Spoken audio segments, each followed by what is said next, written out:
C'est le récit d'un fils, prêt à donner sa vie pour Dieu. Un enfant né du désert, allongé sur le sable brûlant, face à un couteau. Et pourtant, le cœur apaisé. Le fils d'une femme seule, le miracle d'un prophète âgé, le fruit d'une foi inébranlable. Messieurs, dames, aujourd'hui je vais vous parler d'Ismaïl, que la paix soit sur lui, le fils du sacrifice, l'héritier d'une promesse divine. J'aimerais que tu remercies Allah en ce jour en écrivant Alhamdulillah dans les commentaires. C'est fait? Merci. Qu'Allah te bénisse. Et c'est ainsi que le récit commença. Il a grandi dans le sable, dans la chaleur, dans le silence du désert, mais son cœur battait pour Dieu. Son obéissance était totale. Il est le fils d'Ibrahim et Hajar. Un miracle tardif, un enfant né après des années d'attente. Et un jour, Dieu ordonne à Ibrahim d'abandonner sa femme et son fils dans une vallée vide, sans eau, sans arbres, sans âme. Hajar court entre deux collines, Safa et Marwa, à la recherche d'eau pour son fils. Elle fait 7 allers-retours. Et là, sous les pieds d'Ismaïl, l'eau jaillit du sol. Zamzam, un puits béni qui coule encore aujourd'hui. Ismaïl grandit dans le désert, auprès des tribus arabes. Il apprend à parler, à chasser, à survivre, mais surtout à prier. Et un jour, Dieu teste à nouveau Ibrahim. Sacrifie ton fils. Il en parle à Ismaïl, et lui, pas de peur, pas de fuite. Il répond, « Oh mon père, fais ce qu'on t'ordonne. Tu me trouveras patient, si Dieu le veut. » Ils marchent ensemble. Ils posent la tête du garçon. Et au moment où la lame s'approche, Dieu arrête tout. Tu as accompli la vision.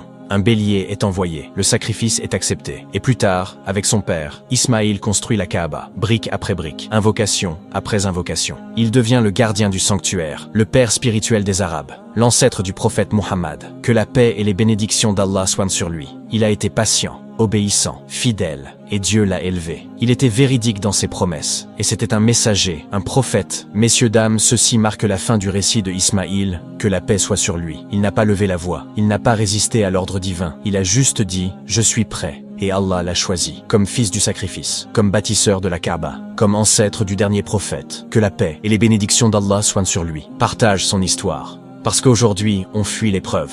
Mais Ismaïl nous rappelle que la soumission sincère élève plus haut que la force